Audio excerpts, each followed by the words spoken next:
कहानी को पूरा समझने के लिए कहानी का पहला भाग ज़रूर देखें। उसका लिंक मैं आप लोगों को डिस्क्रिप्शन बॉक्स में दे दूँगी और साथ में कमेंट बॉक्स में पिन भी कर दूँगी, तो आप वहाँ से भी जाकर देख सकते हैं। हवेली के उस विशाल कमरे में ईसा अकेली खड़ी थी। खिड़की से आती रोशनी भी उसे सुकून नहीं दे पा रही थी। उसके भीतर जैसे कोई तूफान मचा हुआ था। हाथों की उंगलियां बार बार आपस में उलझ रही थी और माथे पर पसीने की महीन बूंदें साफ दिखाई दे रही थी। उसका दिल इतनी तेज धड़क रहा था कि उसे लग रहा था कहीं ये आवाज़ कमरे की दीवारें ना सुन ले।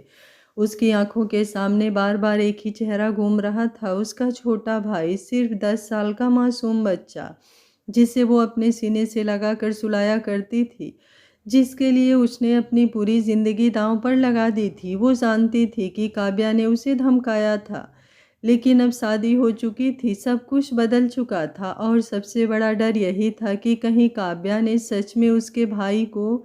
ये सोचते ही उसकी सांसें अटकने लगी थी। वो कमरे से बाहर निकली, हवेली के पुराने हिस्से में रखे उस लैंडलाइन फ़ोन के पास पहुंची। हाथ कांप रहे थे। उसने रिसीवर उठाया और काव्या का नंबर मिलाया।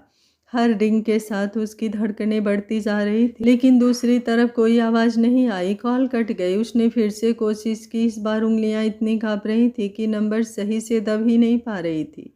तीसरी बार कॉल लगाई तो मशीन की ठंडी सी आवाज़ ने जैसे उसकी रूह जमा दी। लाइन उपलब्ध नहीं है।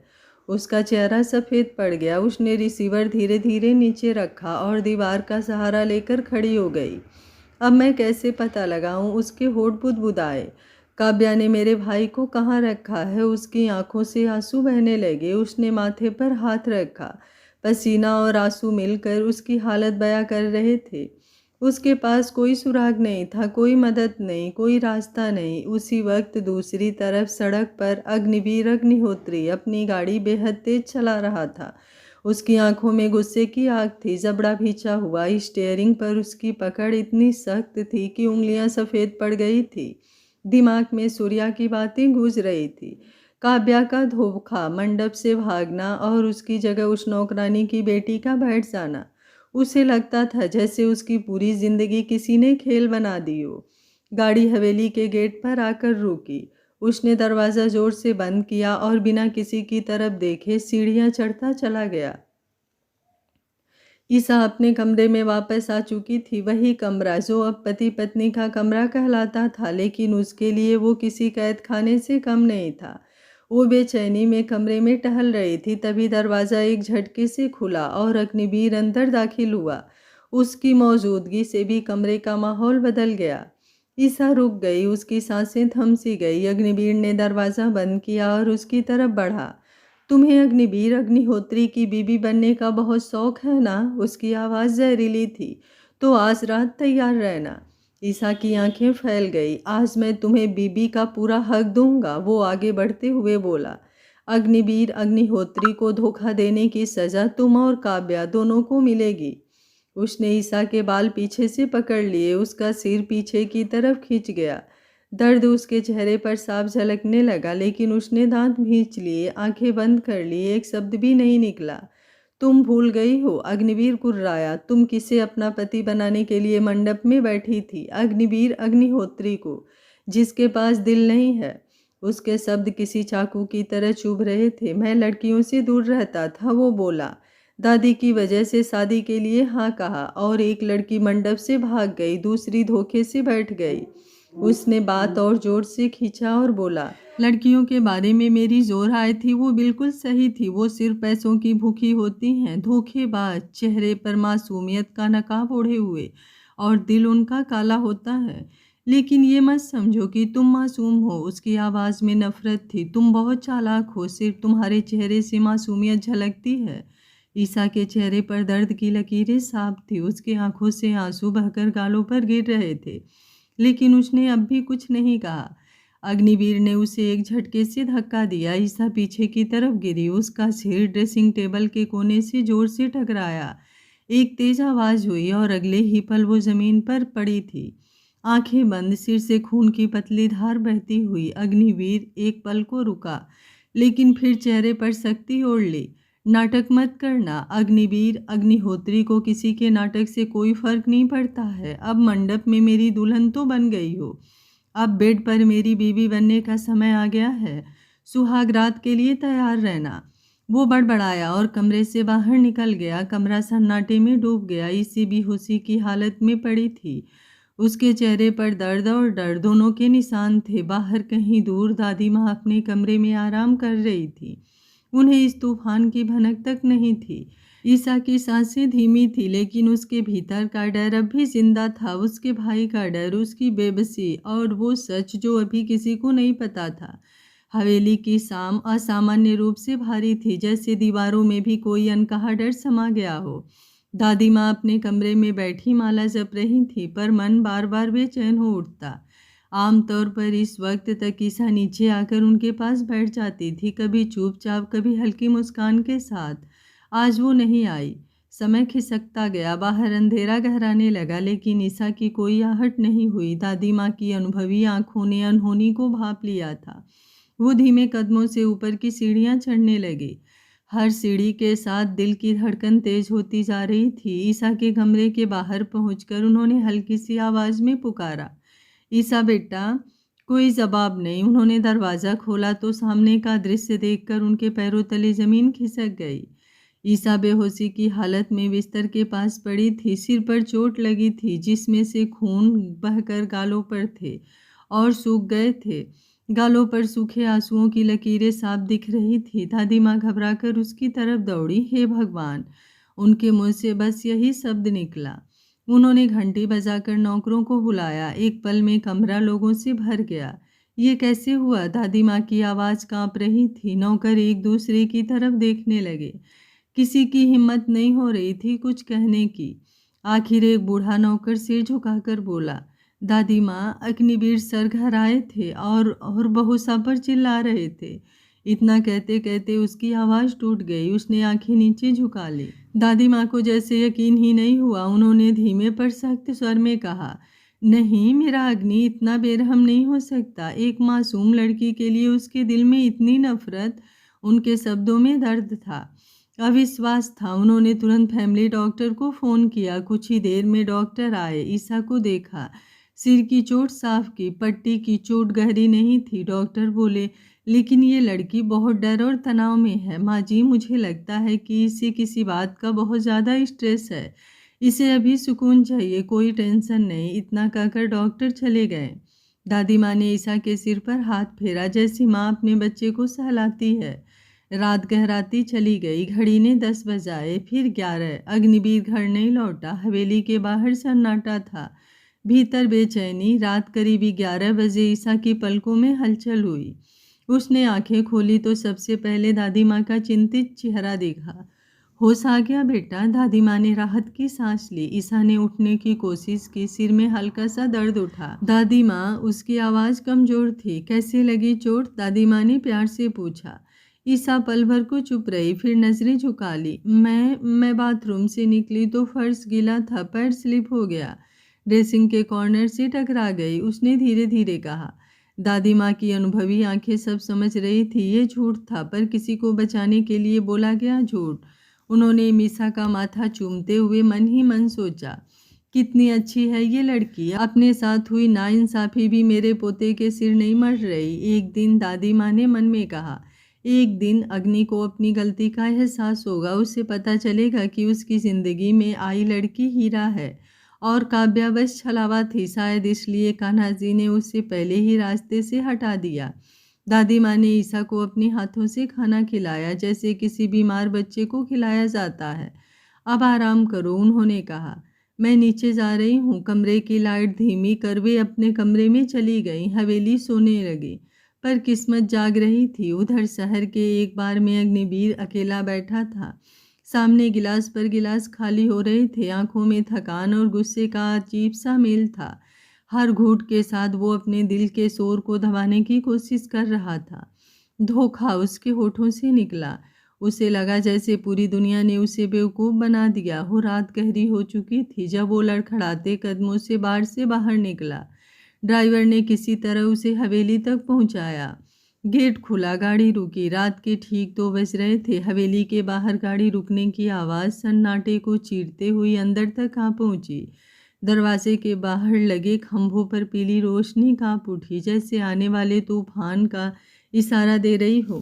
कमरे के अंदर सब कुछ शांत था। ईसा सो रही थी, सर पर बंधी सफ़ेद पट्टी, तकिए पर फैले उसके खुले बाल और पलकों के नीचे छुपा हुआ डर। सब कुछ एक मासूम तस्वीर जैसा लग रहा था।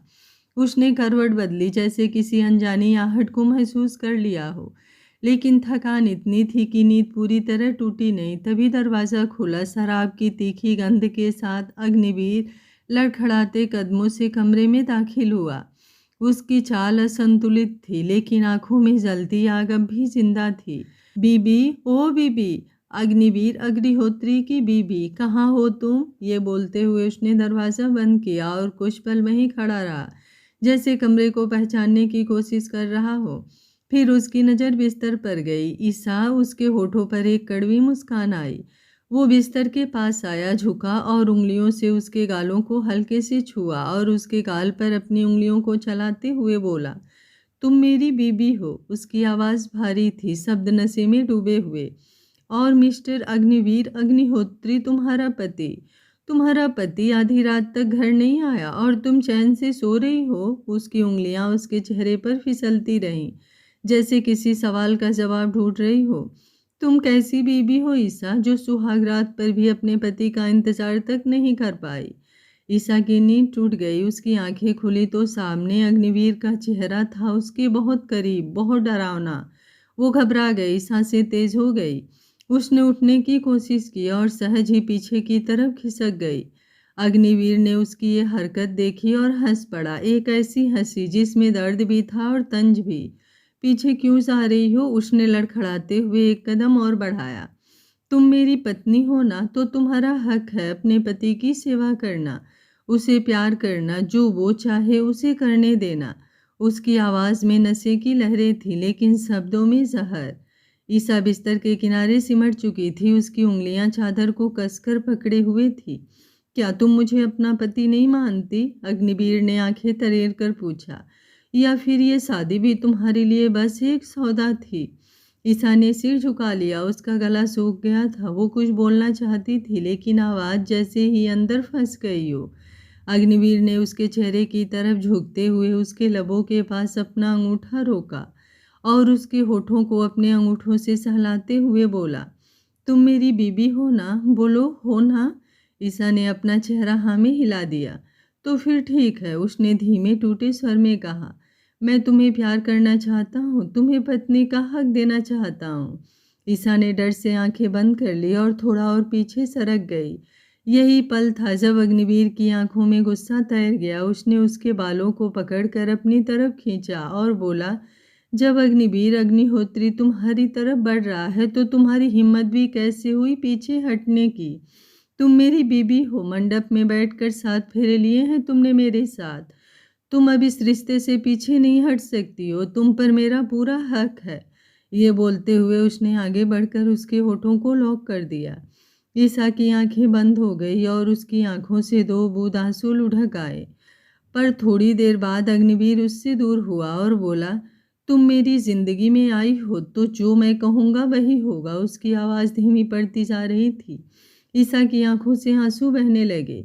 वे आंसू चुप थे लेकिन भारी। अग्निवीर ने उसे देखा और हंसते हुए कहा, ये आंसू मुझे पिघला नहीं सकते। मुझे पता है तुम्हारे पास पैसा नहीं है, इसलिए तुम किसी अमीर आदमी की बीबी बनने का सपना देख रही थी। उसने माथा पकड़ लिया, जैसे सिर में तेज दर्द हो। तुम्हारा ये मासूम चेहरा कभी कभी मुझे खुद को गिल्टी फील कराता है, लेकिन मैं जानता हूँ इस मासूमियत के पीछे कोई चाल है, कोई साजिश। उसके शब्द अब लड़खड़ा रहे थे, नशा भारी भरने लगा था। उसने एक कदम आगे बढ़ाया। ईसा फिर पीछे की तरफ खिसकने लगी और एक समय आया जब वो बेड के हेड में जाकर लग गई।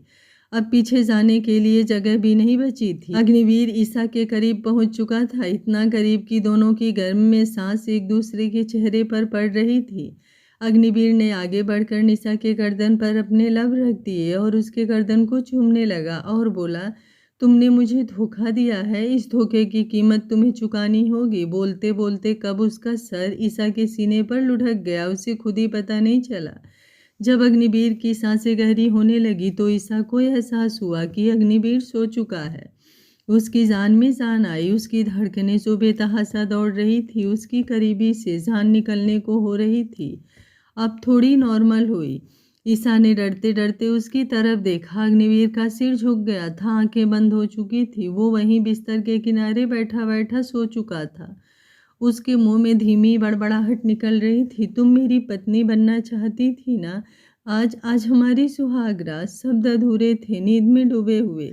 ईसा कुछ पल तक जड़ बनी रही, फिर धीरे धीरे वो आगे बढ़ी और उसे संभालते हुए बिस्तर पर सीधा लिटा दिया। उसके जूते उतारे, तकिए को ठीक किया। हाथ कांप रहे थे, लेकिन हर हरकत में एक अजीब सी डर थी। उसने उस पर कंबल उठाया और कुछ सेकंड तक उसे यूं ही देखती रही। उसके चेहरे से अब गुस्सा गायब था।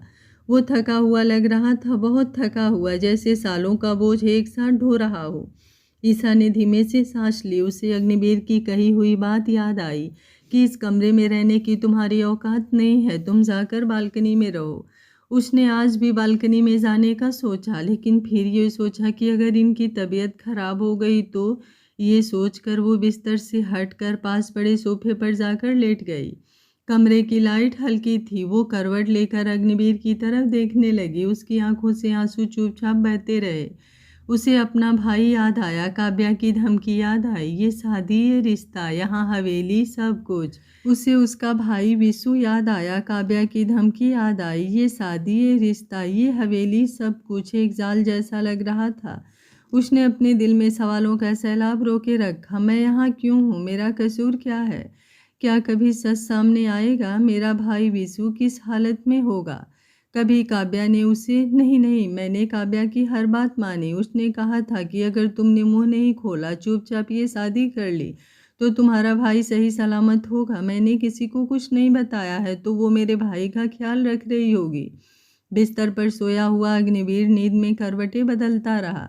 कभी उसका माथा सिकुड़ जाता, कभी होठ हिलते। ईसा को लगा जैसे उसके भीतर भी कोई जंग चल रही हो, गुस्से और दर्द की, भरोसे और धोखे की। उसने अपनी आंखें बंद की, लेकिन नींद नहीं आई। रात बहुत लंबी थी और ये तो बस शुरुआत थी। हवेली की दीवारें खामोश थी, लेकिन उस कमरे में दो जिंदगियां जाग रही थीं, एक नींद में डूबी हुई, दूसरी आंसुओं में।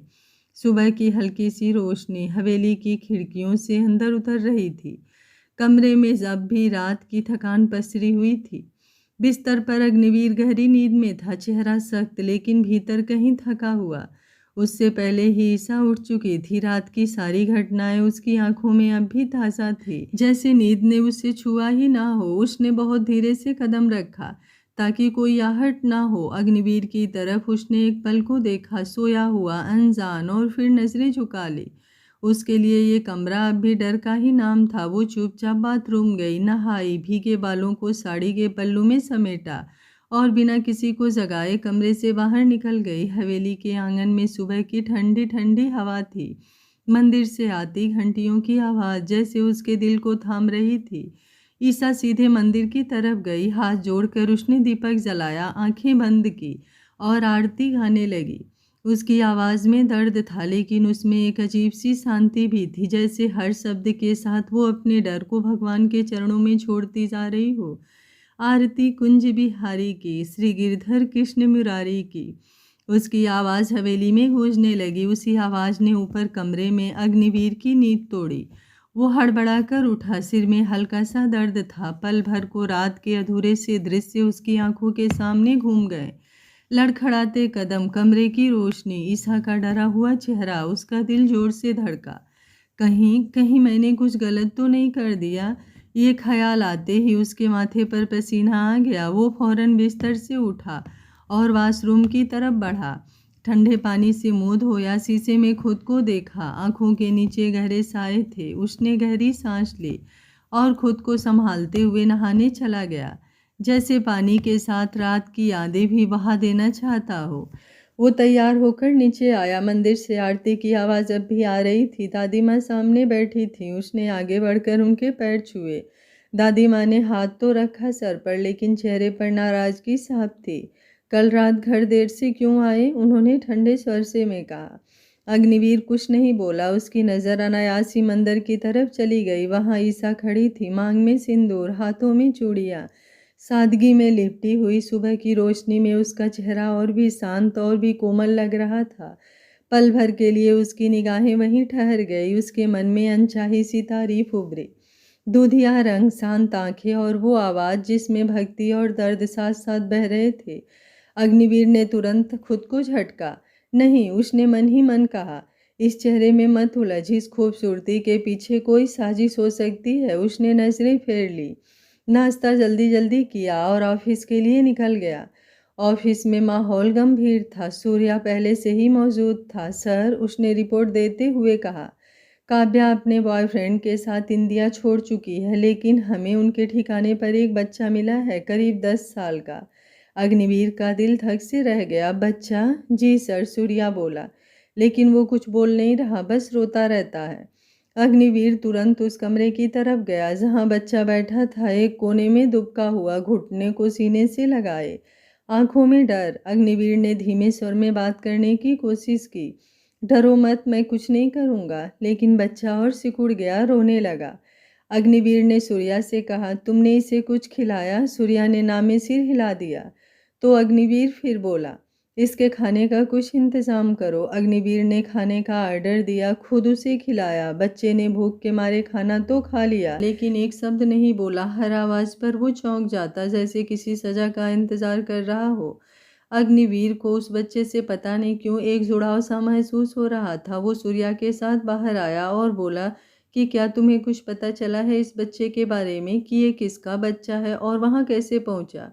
तो सूर्या ने बताया, नहीं सर, काव्या और उसका बॉयफ्रेंड शुभांकर 2 दिन तक वहाँ छुपे हुए थे और तीसरे दिन उन्होंने जो पहले से ही प्लानिंग की हुई थी लंदन जाने की, क्योंकि शुभांकर का ज़्यादातर बिजनेस लंदन से ही है, वो उसके साथ लंदन चली गई हमारे जाने से कुछ घंटे पहले ही।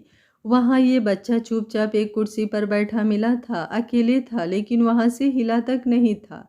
और हम लोग जब पहुँचे तो ये डर से सिमटता गया। बस इतनी ही आवाज़ इसके मुंह से निकल रही थी कि मैं कुछ नहीं बताऊंगा, मुझे मत मारो, मैं किसी को कुछ नहीं बताऊंगा, मुझे मत मारो, बार बार। और हमारे वहाँ पहुँचते ही और हमें देखते ही ये बेहोश हो गया। हम किसी तरह से उसे होश में लाए और फिर आपके सामने है जो भी है। अग्निवीर बोला, मुझे लगता है हमें इस बच्चे को लेकर डॉक्टर के पास चलना चाहिए, क्योंकि बच्चे की मेंटल कंडीशन ठीक नहीं लग रही है मुझे। सूर्या ने हाँ में सिर हिला दिया। वो बोला, सर आप क्यों परेशान होते हैं, मैं खुद ले जाऊंगा इस बच्चे को। हॉस्पिटल के बाहर गाड़ी रुकी। सफ़ेद रंग की ऊंची इमारत, बाहर आती जाती एम्बुलेंस, दवाइयों की मिलीजुली गंध और हर चेहरे पर बसी हुई एक अनकही चिंता, ये सब उसे भीतर तक छू रहा था। उसके बगल में बैठा छोटा सा बच्चा चुपचाप था, ना रोना ना हंसना ना सवाल, बस 2 बड़ी बड़ी आंखें जिनमें डर किसी साए की तरह जमा हुआ था। बच्चे की उंगलियां उसकी उंगली को इस तरह पकड़े थी जैसे छोड़ते ही जमीन खिसक जाएगी। अग्निवीर ने अपने बॉडीगार्ड को बाहर रोका और धीरे से बच्चे की ओर देखा। 10 साल का होगा, शायद उससे भी कम, दुबला पतला शरीर, कपड़े साफ थे लेकिन चेहरे पर थकान और घबराहट साफ झलक रही थी। उसने गाड़ी का दरवाज़ा खोला और बिना जल्दबाजी किए बच्चे को उतारा। डरो मत, उसने बहुत धीमी सी आवाज़ में कहा, बस डॉक्टर से मिलना है। बच्चा कुछ नहीं बोला, लेकिन उसकी पकड़ और कस गई। अंदर जाते ही रिसेप्शन पर औपचारिक बातें हुई। अग्निवीर ने अपना नाम बताया, बच्चे के बारे में संक्षेप में कहा।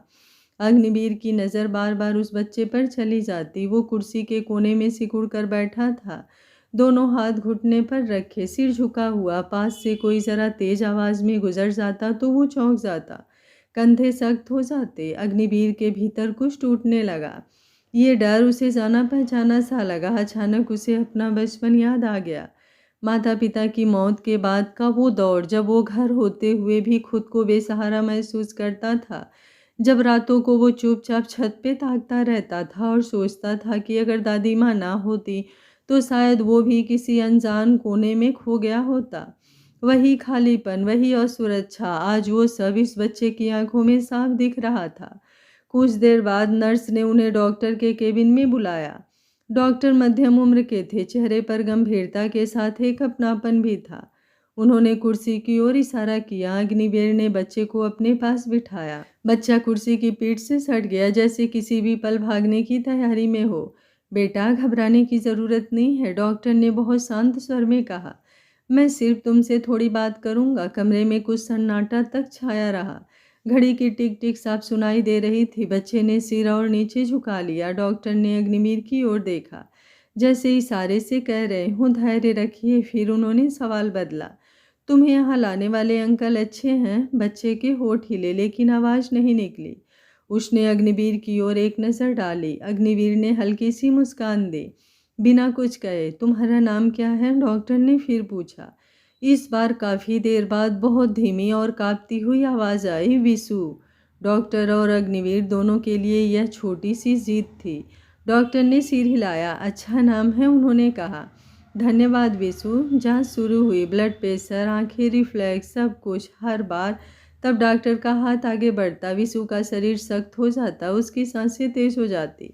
डॉक्टर ने ये सब नोटिस किया, बिना बच्चे को और असहज किए। जांच पूरी होने के बाद डॉक्टर ने कुर्सी पीछे खिसकाई और गंभीर स्वर में बोले, देखिए, इस बच्चे में कोई शारीरिक समस्या नहीं है, लेकिन मानसिक रूप से ये बहुत परेशान है।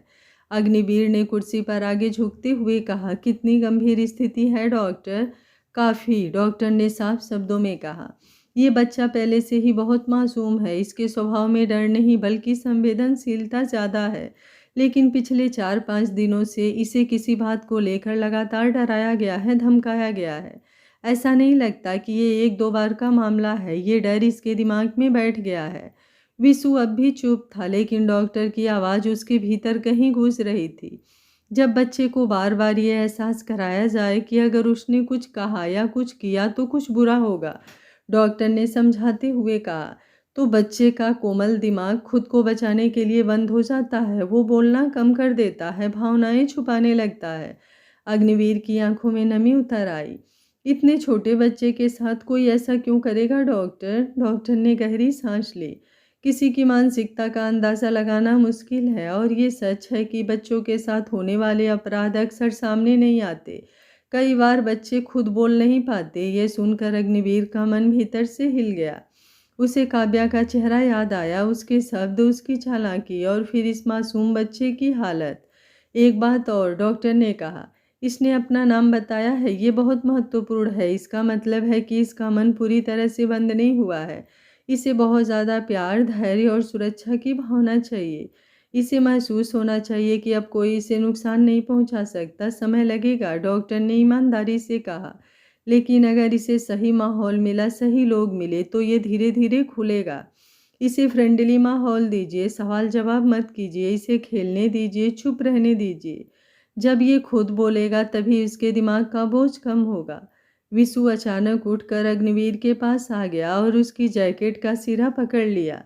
ये छोटा सा इशारा अग्निवीर के दिल में गहरे उतर गया। उसने बहुत हल्के से बच्ची की पीठ पर हाथ रखा। डॉक्टर ने ये देखा और बोले, यही सही तरीका है। इसे एहसास होने दीजिए कि आप इसके साथ हैं। कक्ष से बाहर निकलते समय अग्निवीर का चेहरा बदला हुआ था।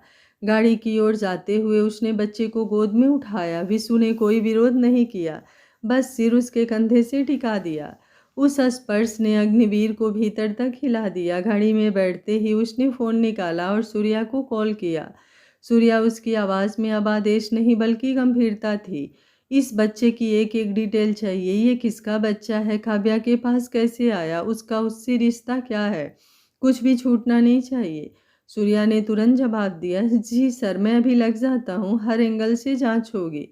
फ़ोन रखते हुए अग्निवीर ने खिड़की से बाहर देखा। विशु सड़क की तरफ देख रहा था। चलती गाड़ियाँ, लोग, पेड़। उसकी आंखों में डर अब भी था, लेकिन उसमें एक हल्की सी जिज्ञासा भी झलक रही थी। अग्निवीर के मन में एक अजीब सा जुड़ाव पैदा हो गया। उसे लगा जैसे वो अपने ही बचपन को देख रहा हो। उसने फिर सूर्या को फ़ोन किया। सूर्या, आज ऑफिस का थोड़ा काम देख लेना। मेरी मीटिंग किस किस से है फिक्स कर देना। लंदन के एक क्लाइंट आने वाले थे, उनसे भी मेरी मीटिंग होने वाली थी। टाइम 2 बजे के बाद का डालना। मैं विशु को घर लेकर जा रहा हूँ, थोड़ी देर बाद ऑफिस पहुँचता हूँ। ये बोलकर उसने फ़ोन रख दिया। घर के भीतर दोपहर की हल्की धूप छन छन कर आ रही थी। हवेली के बड़े से आंगन में तुलसी के पास दिया जल रहा था और हवा में अगरबत्ती की खुशबू घुली हुई थी। ईसा रसोई से निकलकर दादी माँ के कमरे की तरफ जा रही थी। उसके कदमों में आज भी एक संकोच था, जैसे वो इस घर की होकर भी खुद को पूरी तरह स्वीकार नहीं कर पा रही हो। दादी माँ अपने पलंग पर बैठी थी। उम्र ने उनके शरीर को झुका दिया था, लेकिन आंखों में वही पुरानी चमक और अनुभव की गहराई थी। ईसा को देखते ही उनके चेहरे पर मुस्कान फैल गई। आओ बेटा, उन्होंने प्यार से कहा। इधर बैठो मेरे पास। ईसा पास जाकर जमीन पर बैठ गई और आदतन दादी माँ के घुटने पर हाथ रख दिए। दादी माँ, आपको कुछ चाहिए था? उसने धीमे स्वर में पूछा। कुछ नहीं चाहिए, दादी हंसी। बस मन किया तुमसे बातें कर लूँ। इस घर में बहू आई है तो उसका हालचाल पूछना भी तो ज़रूरी है। बैठो, कुछ बातें करते हैं। ईसा की आंखें नम हो गई। इतने दिनों में पहली बार किसी ने उससे इस तरह अपनापन दिखाया था।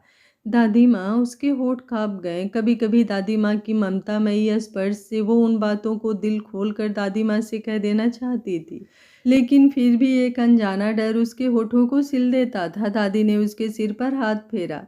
रोते नहीं बेटा, ये घर अब तुम्हारा है। जैसे अग्नि मेरा पोता है, वैसे भी तुम मेरी बेटी।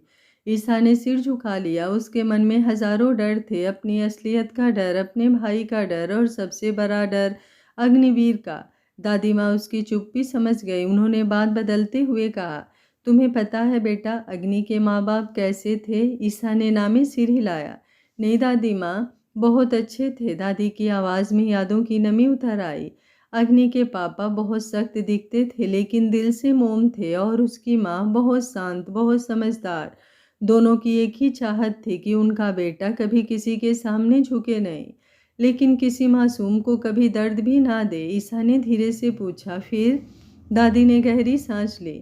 फिर एक हादसे ने सब कुछ छीन लिया। अग्नि तब 12 साल का था। रातों रात उसके सिर से माँ बाप का साया उठ गया। उस दिन के बाद मेरा पोता बदल गया। बेटा बाहर से पत्थर बन गया, भीतर से बहुत अकेला। ईसा का दिल भर आया। उसे अपने भाई की याद आ गई। विशु भी तो इतना ही मासूम था। शायद इसी वजह से वो। ईसा ने बात अधूरी छोड़ दी। गुस्सैल है, दादी ने हल्की हंसी के साथ कहा। हाँ बहुत, उसका गुस्सा ज्वालामुखी है, लेकिन याद रखना, उस गुस्से के नीचे दर्द है, और उस दर्द के नीचे बहुत गहरा प्यार। फिर दादी का लहजा अचानक मस्ती भरा हो गया। और हाँ, पतियों को सुधारने के कुछ टिप्स भी दूं? ईसा चौंक गई। दादी माँ, अरे हंसने की बात नहीं है, दादी आंख मारते हुए बोली। जिसका पति लाइन पर नहीं रहता ना बेटा, उसे लाइन पर उसकी बीबी को ही लाना पड़ता है। ईसा के होठों पर हल्की मुस्कान आ गई। मेरा अग्नि भी बहुत गुस्सैल और नक चढ़ा है, दादी ने हंसते हुए कहा। उसे भी तुम्हें ही लाइन पर लाना पड़ेगा। पहली बार ईसा खिलखिलाकर हंस उठी। उसकी हंसी में एक मासूमियत थी, जैसे कुछ पल के लिए सारे डर पीछे छूट गए हों। दादी उसे यूं हंसते हुए देख मन ही मन खुश हो गई। उसी पल बाहर से गाड़ी के आने की आवाज़ आई। ईसा की हंसी अचानक थम गई। उसके दिल की धड़कन तेज हो गई, जैसे किसी ने अंदर से चेतावनी दे दी हो। कुछ ही देर में अग्निवीर घर के भीतर आया। उसका चेहरा गंभीर था, लेकिन उसके साथ एक छोटा सा बच्चा था। अग्निवीर ने उसका हाथ थाम रखा था, जैसे डर हो कि छोड़ते ही वो खो जाएगा। ईसा की नज़र जैसे ही उस बच्चे पर पड़ी, उसका शरीर कांप गया, उसकी आंखें फैल गई, सांस अटक सी गई। विशु, उसके होठों से बेआवाज नाम निकला। विशु भी जैसे ही ईसा को देखता है, पहले तो कुछ सेकंड उसे देखता रहा। उसकी बड़ी बड़ी आंखें जैसे पहचानने की कोशिश कर रही हो। फिर अचानक उसके चेहरे पर डर नहीं बल्कि राहत उभर आई। अगले ही पल वो अग्निवीर का हाथ झटक कर दौड़ा और सीधे ईसा से लिपट गया। दी, उसकी आवाज़ धीरी थी, कांप रही थी, लेकिन उसमें सुकून था। ईसा खुद को संभाल नहीं पाई। उसने विशु को कसकर अपने सीने से लगा लिया।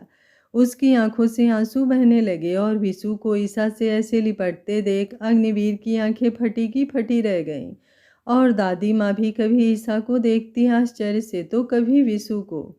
आज का पार्ट आप लोगों को कैसा लगा? कमेंट बॉक्स में अपनी राय ज़रूर दीजिएगा। कहानी अच्छी लग रही है तो वीडियो को लाइक, शेयर एंड चैनल को सब्सक्राइब कर लीजिएगा। Thank you for watching. मिलते हैं कहानी के अगले भाग में।